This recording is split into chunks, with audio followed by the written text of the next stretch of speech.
안녕하십니까, 정영진 목사입니다. 지난주까지는 십계명의 대신 계명 부분, 즉 하나님에 대하여 지킬 것에 대하여 한 주씩 한 주 한 가지씩 배워 나갔더랬습니다. 이제 오늘부터 시작하는 십계명 강해는 대인 계명, 즉 사람에 대하여 지킬 것에 대하여 배우게 되는데, 오늘부터는 두 계명씩 묶어서 배워 나가도록 하겠습니다.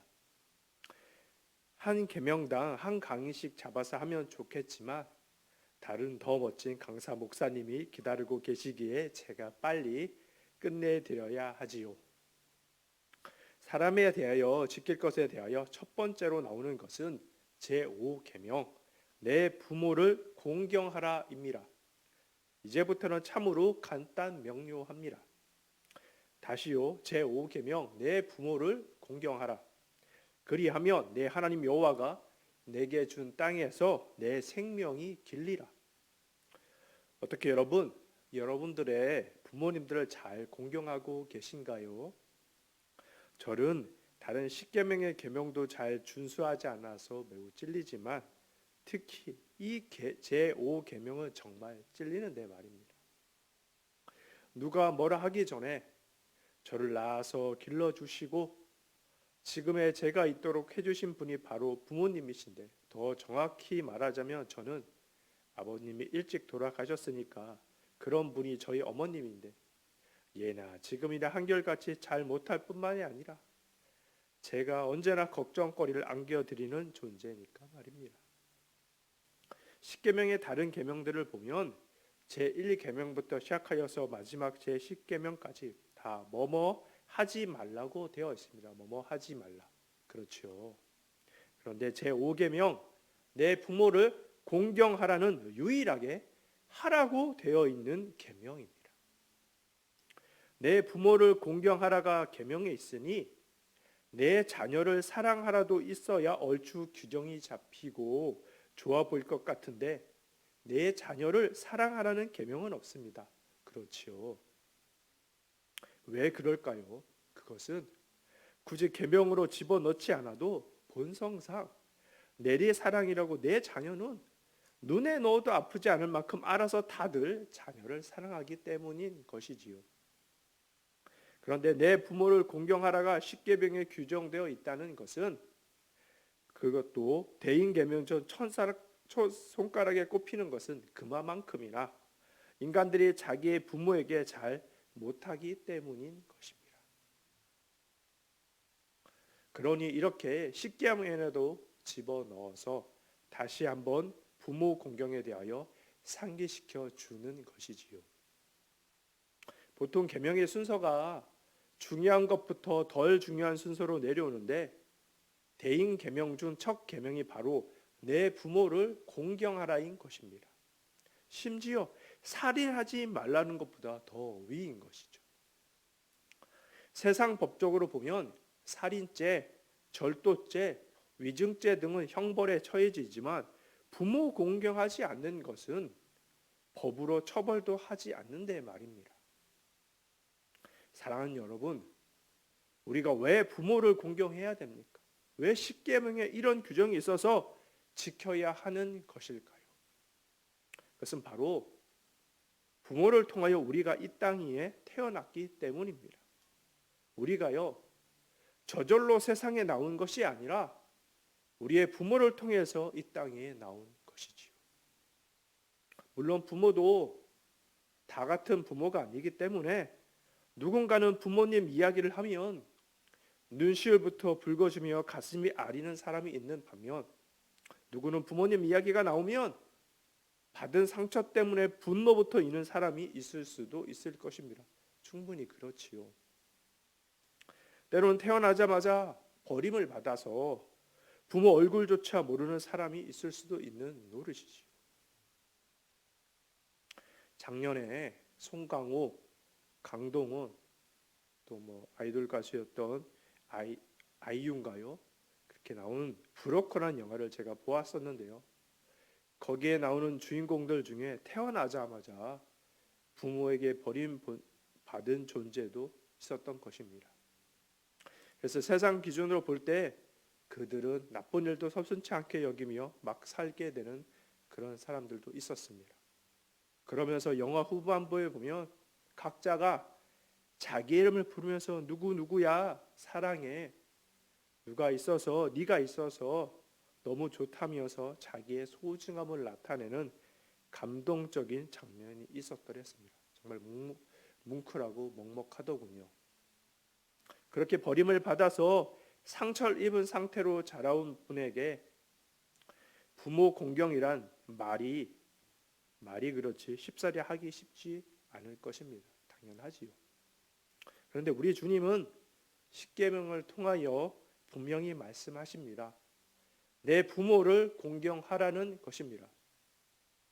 내 부모가 너에게 잘 대해 주었거든, 혹시 너를 잘 키워 주었거든, 뭐 교육을 잘 해 주었거든, 용돈을 잘 주었거든 이라는 등등의 단서가 전혀 붙지 않고 그냥 내 부모를 공경하라는 것입니다. 왜요? 그 부모를 통해서 우리가 이 땅에 존재할 수 있기 때문인 것입니다. 우리 중에 어느 누구도 부모 없이 이 세상에 나온 사람은 없습니다. 물론 자녀가 없으신 분들은 있을 수 있지만 말입니다. 부모를 몰라서 그렇지 부모는 누구나 다 있지요. 에베소서 6장 2절에서 3절의 말씀입니다. 내 아버지와 어머니를 공경하라. 이것은 약속 있는 첫 계명이니 이로써 내가 잘되고 땅에서 장수하리라.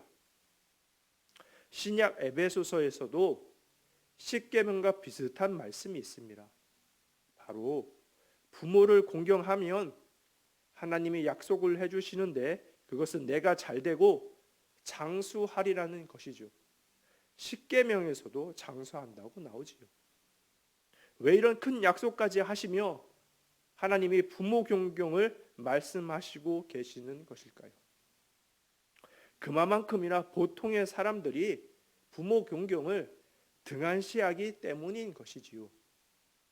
우리 모두 내리사랑이라고 자녀를 위해서는 내 목숨도 아깝지 않을 만큼 사랑하고 또한 무엇이든 다 해주려고 하지요.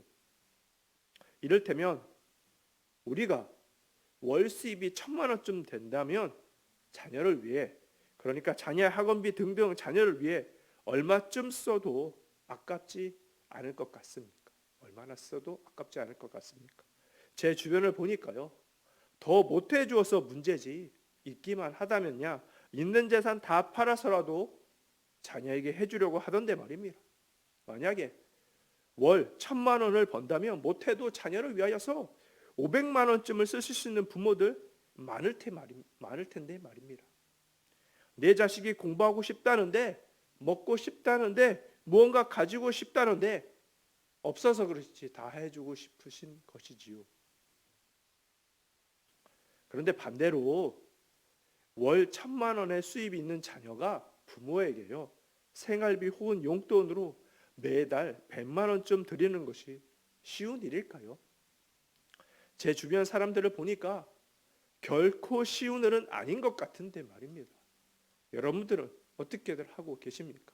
1,000만 원 아니더라도, 아니 그 반절 500만 원을 번다 하더라도 거기에 10분의 1을 쉽지 않을 것입니다. 그렇지요. 성경에 보면 물질 있는 그곳에 네 마음도 있다고, 물질을 쓰는 것을 보면 그 마음도 얼추 추측해 볼 수 있을 터인데 보통의 사람들이 부모와 자녀에 대한 마음가짐이 보통 그렇다는 것입니다. 그래서 우리 하나님이 그건 너무나 잘 아시고 대인 계명 중에 첫째로 내 부모를 공경하라고 말씀하시며 게다가 그리하며 이 땅에서 장수할 것이로까지 특약같이도 붙여 놓으신 것입니다. 그리고 우리 부모 공경하도록 합시다.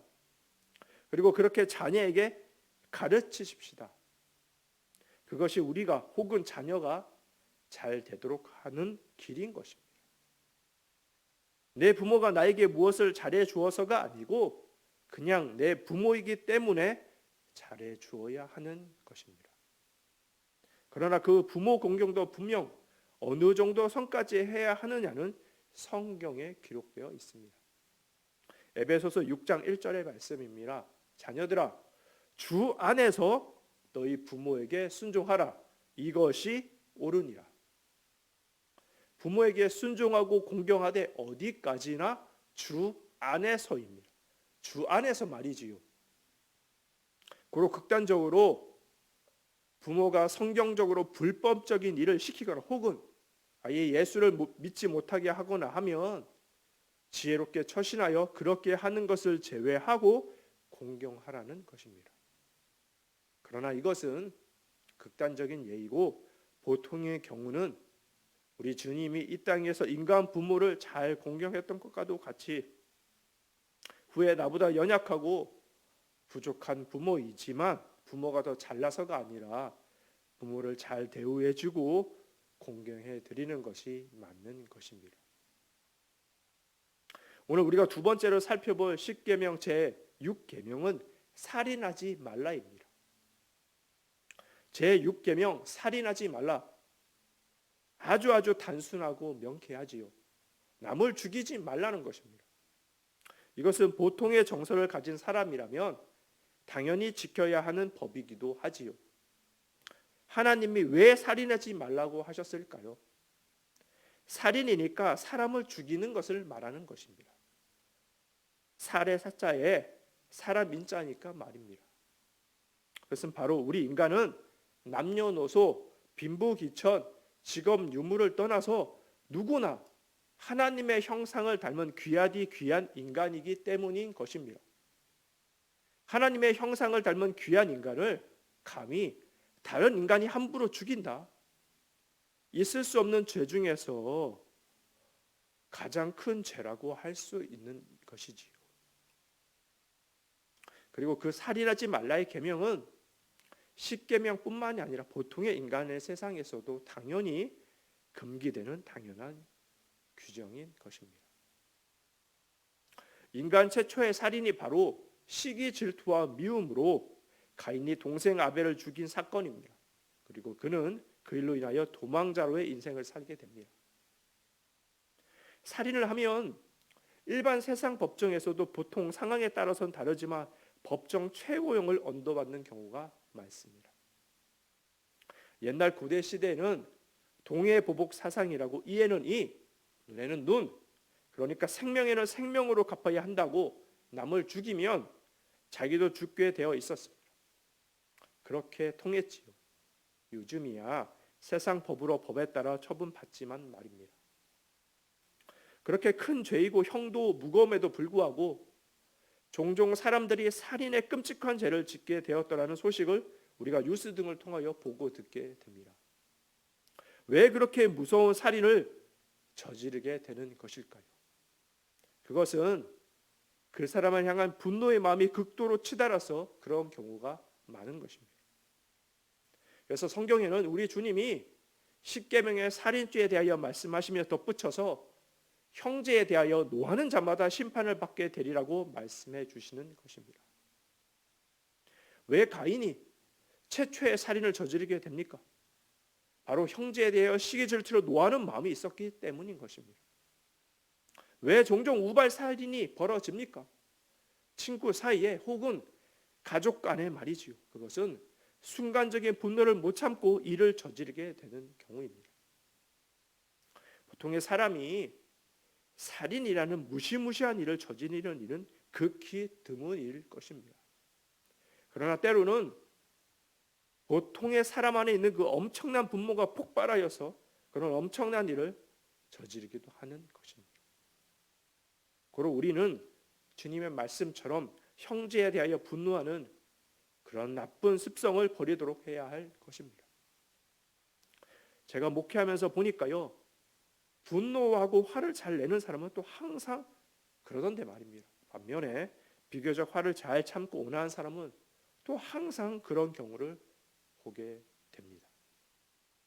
저도 목사이지만 부끄럽게도 순간적인 화나 분을 폭발시켜서 주의를 어렵게 만든 적이 한두 번이 아닌지라 제가 이 강의를 준비하면서 다시 한번 저를 돌아보고 오죽하면 카톡 프로필도 좀 온화한 사진으로 바꾸어 놓았다니까요. 보시면 알겠지만 좀 어떤가요? 우리가 보통 기질적인 차이가 있어서 좀 과격하게 화를 내거나 하는 사람이 있을 수도 있을 것입니다. 그러나 우리 주님은 분명 말씀하십니다. 형제에게 노하는 자마다 심판을 받게 될 것이라고 말이지요. 직접 살인은 안 했지만 그 사람에 대한 분과 미움으로 가득 차면 죽인 것이나 마찬가지인 것이지요. 살인은 다만 상황에 따라 실행으로 나아간 것뿐입니다. 나와는 다른 도저히 감당이 안 되는 그 사람 역시 하나님이 지으신 걸작품 중에 걸작품입니다. 나와 맞지 않을 따름이지요. 그렇다면 하나님을 생각하며 그 사람에 대하여 관용해 줄 수 있어야 하는 것입니다. 살인하지 말라에 여러 가지 걸리는 사회적 문제가 있을 것입니다. 안락사 문제, 낙태 문제 등등 말이지요. 이것은 아주 민감한 문제이기 때문에 여기서 쉽게 이렇다 저렇다 말하기는 어렵지만 그래도 분명한 것은 어떠한 사람이든 모든 사람은 하나님의 형상으로 지음을 받았기 때문에 우리는 그것을 생각할 때 모든 사람을 귀히 여기고 생명 존중의 마음으로 나아가야 한다는 것입니다. 그런 관점으로 모든 사람을 보아야 되는 것이지요. 여기서 큰 예외가 있지요. 범죄에 대한 정당방위나 혹은 전쟁에서 적군과의 싸움 말입니다. 그럴 때는 성경에서도 내 위치에 맞게 행동하여 전쟁에서는 상대 적군을 살상해야 하며 위급한 상황에 내 목숨이나 지인을 지키기 위해서 그것밖에 선택의 폭이 없을 때는 정당 방위를 위하여서 살상을 할 수도 있는 것입니다.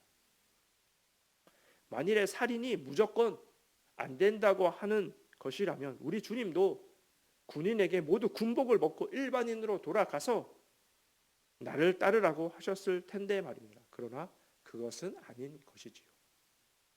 다만 굳이 죽이지 않아도 내 목숨을 보호할 수 있었는데 분노로 상대방을 죽이게 이르거나 전쟁 중에 포로로 힘없이 잡혀 있는데 무자비하게 죽이거나 하는 것은 성경적 생명 존중 사상으로 미루어 볼 때 옳지 않다고 볼 수 있겠지요. 사랑하는 여러분, 오늘부터 대인 계명을 배워 나가는데 오늘은 그 중에 두 가지 10계명, 제5계명 내 부모를 공경하라, 제6계명 살인하지 말라를 배웠습니다.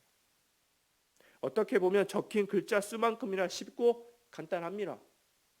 그러나 깊게 들어가면 정말 어렵지요. 내 자식은 오만 말상 다 피우고 미운 짓만 해도 눈에 넣어도 아프지 않고 가진 재산 다 주어도 아깝지 않고 사랑으로 대해주는데 늙은 부모는 지금의 내가 있도록 낳아주시고 키워주신 부모에 대해서는 어쩌면 그렇게 마음이 안 가는지 가끔 하는 안부 전화도 쉽지 않지 않습니까? 다른 사람은 다 제쳐놓고 제가 참 부끄러운데 말입니다. 그래서 우리 하나님이 대인 계명 중 첫 계명으로 말씀하셨지요. 내 부모를 공경하라는 것입니다. 뿐입니까? 그리하면 이 땅에서 잘되고 장수하리라고까지 약속의 말씀도 특약으로 덧붙여 주신 것이지요. 우리 부모 공경합시다. 내 부모가 나에게 어떻게 해준 부모였네 어쩌고 저쩌고를 떠나서 그냥 우리 주님이 말씀하신 대로 부모 공경하도록 합시다. 그것이 바른 길입니다. 오늘 두 번째로 배운 것, 여러분 살인하지 맙시다. 물론 지금 이 강의를 보고 들으시는 중에 진짜로 살인하시는 분은 안 계시죠. 저도 아직까지 사람을 죽여본 일은 없는데 말입니다. 그러나 더 나아가서 살인에 이르도록 누군가를 미워하며 분노를 드러낸 적은 있지 않습니까? 저도 그랬고 지금도 때로는 종종 그러는데 말입니다. 목사로서 참으로 부끄럽습니다. 하나님이 지으신 하나님의 형상대로 지음받은 형제를 사랑하도록 합시다. 그 형제가 사랑할 만해서가 아니라 하나님의 형상으로 지음받은 귀중한 존재이니 그 존재만으로 사랑하고 아껴주는 것입니다. 그래서 화를 낼 만한 상황이더라도 마음속으로 죽이고 싶을 만큼 미워하거나 노를 바라지 않도록 애를 써야 하는 것입니다. 그리고 그것은 훈련을 해야 할 일입니다. 그냥 되는 것이 아니고 말씀에 의지하여 내 마음을 넓히도록 노력을 해야 할 일인 것입니다. 화를 낼 만한 상황인데 어떻게 노를 바라지 않습니까? 노를 낼 수 있죠. 그러나 잠언에 보면 성을 더디내는 지혜를 바라라고 합니다. 그리고 예전이면 10번 바로 화를 드러낼 것을 그 반으로 줄여서 5번만 화를 내고 또 내더라도 좀 더 더디내고 인내하고 참고 그러는 것이지요. 그것이 바로 주의 영광을 드러내는 길입니다. 오늘 강의를 정리합니다. 여러분, 부모를 공경하십시오. 살인하지 마십시오. 지금 미움의 극에 차서 노를 바라도록 하지 마십시오. 하나님을 생각함으로 부모를 공경하여 아끼고 이웃에 대하여 관용하여 참아서 생명을 살리고 세상을 섬기는 귀하고 복된 우리 빛과 소금께 성도님들 다 되시기를 간절히 소망합니다. 이번 강의는 이것으로 마치고요. 다음 강의를 통하여 만나 뵙도록 하겠습니다. 샬롬.